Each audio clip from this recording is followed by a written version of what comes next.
Well, today, many organizations are still working to figure out how to move forward given the new pause on diversity, equity, and inclusion at the federal level.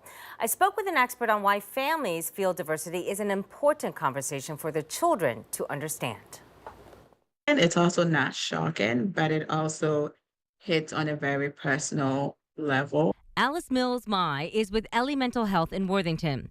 She says she fears the Trump memo that cuts funding for so-called DEI initiatives across all federal agencies will wipe away a critical piece children need as they grow. Talk about the message then that this sends to our children and future Mhm. generations and your concerns about that. When we talk about diversity, we are talking about diversity of thoughts, diversity of expression, diversity of body size. And so, what is concerned to children is that the world has to be one place, or the world has to be a certain place. And it doesn't create empathy and the need for compassion in children, where you have to have empathy for somebody maybe who doesn't look like you, somebody who doesn't think like you, somebody whose family doesn't look like your family. Mai says her concern moving forward is how children will learn a new world where limitations are okay. And sometimes when we talk about diversity, I use the example of, can you imagine if the only Legos that you can have is only color red and you cannot have